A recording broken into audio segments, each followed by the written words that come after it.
Once upon a time, there was a small village at the edge of a dense forest.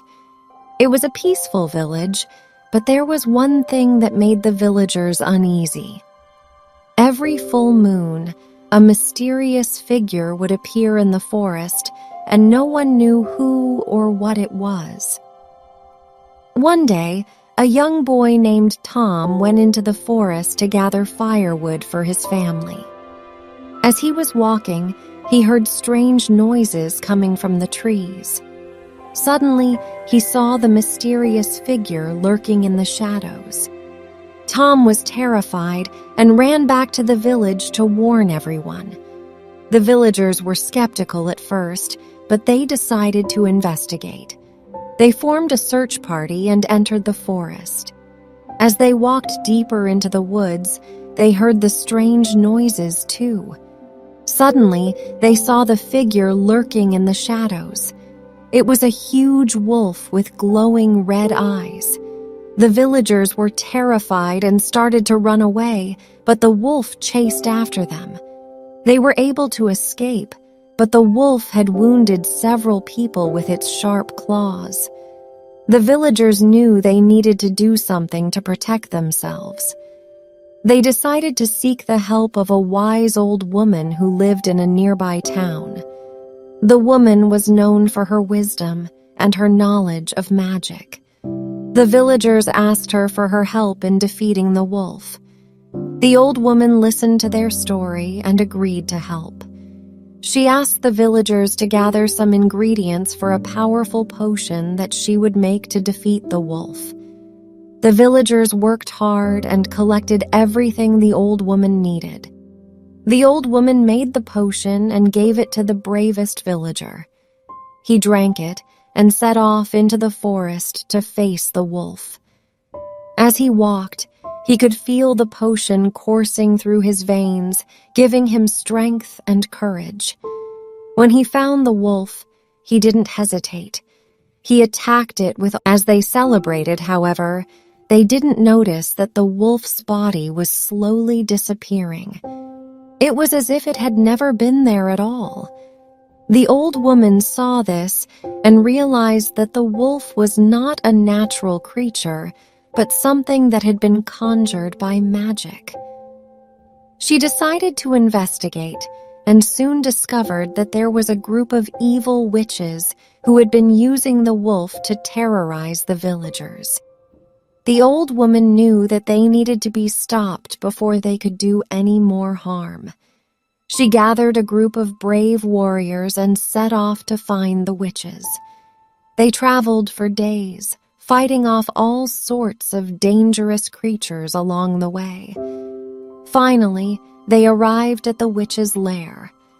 The old woman and the warriors stormed the lair, fighting off the witches and their minions. It was a long and brutal battle, but in the end, the old woman emerged victorious. She had defeated the witches and destroyed their dark magic forever. The villagers were overjoyed to hear that the source of their terror had been defeated. They thanked the old woman and the warriors for their bravery and knew that they could finally live in peace. One day, a man named Kweku Anansi went to God to complain that his wife was nothing more than an extra mouth to feed. He also complained that she was eating his share of the food at home. God asked Anansi, "What would you like me to do about this problem?" "God, please give me a wife with no mouth upon her face," replied Anansi. God looked upon Anansi with bemusement, as Anansi never failed to surprise God with his strange reasoning and outlandish plans. "Okay," said God. "Come the morning I shall give you a new wife with no mouth upon her face." Anansi was so excited that he went straight to the supermarket to buy yams and plantains for the next day. "Finally," thought the greedy man, "all of the food that I buy will be for me alone to eat." Waking up to a beautiful sunny morning, Anansi saw his new wife in the kitchen preparing breakfast. The wife turned and acknowledged her husband with a silent nod, then continued with her breakfast preparations before the stove. Anansi could not believe that he was lucky enough to have a new wife, one who would cook only for him and eat nothing herself. And he could not believe that he had gotten away with asking for such a wife from God. Several days passed and things seemed to be going very well, until Anansi went to check on the food supplies in the kitchen. The greedy man was very surprised to discover that most of his food had disappeared. Anansi knew that he could eat a great deal of food, but had he really eaten 4 bags of rice, 6 yams, and 3 plantains in such a short time? He was very puzzled because he was supposed to be the only one eating the food, especially as his new wife didn't even have a mouth with which to eat. And so Anansi decided to find out. Over the next few weeks, he kept a very close eye on the kitchen. But no matter how closely he looked, he could find nothing unusual at all. His wife cooked every meal only for him. Anansi just did not understand why he still had to buy twice as much food each week. Where was it all going? Anansi knew that he liked to eat his wife's cooking, but even he could not finish so much food in such a short time, could he? One night, Anansi woke up to drink some water as he was very thirsty. It was then that he heard a rumbling noise in the house and quickly went to check on his wife. But when he entered her room, he discovered that she was not in her bed. So then he crept towards the kitchen and peered through the open door. Anansi could not believe his eyes as he stood still in the kitchen doorway. There, sitting on a stool at the table, was his new wife, and she was eating a big bowl of food.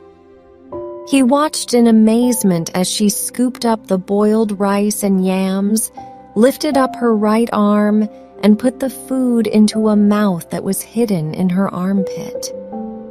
Anansi was very shocked to see such a thing. He thought to himself, "So this is where all of my food has been going. My wife has a secret mouth in her armpit, and she has been stealing food during the night. What a mean trick." The next morning, Anansi took his wife back to God and demanded to know why she had a mouth hidden in her armpit. God answered, "You asked for a wife with no mouth upon her face, and so I gave you a wife with a mouth under her arm. You did not ask for a wife with no mouth at all." Anansi felt humiliated and tricked, but God had no sympathy for the greedy man. God said to him, "You had a devoted and loving wife, Anansi. But because of your greed and selfishness, you thought you would be clever and demand a new wife from me. I am showing you that I am much wiser than you, and I hope you have learned a lesson here. Greed and selfishness have no place in life." Anansi felt ashamed by his greed and begged God to return his old wife to him because he had indeed learned a valuable lesson. From that day on, Anansi was determined to be a better man and not be so selfish. And who knows, perhaps he would even try to be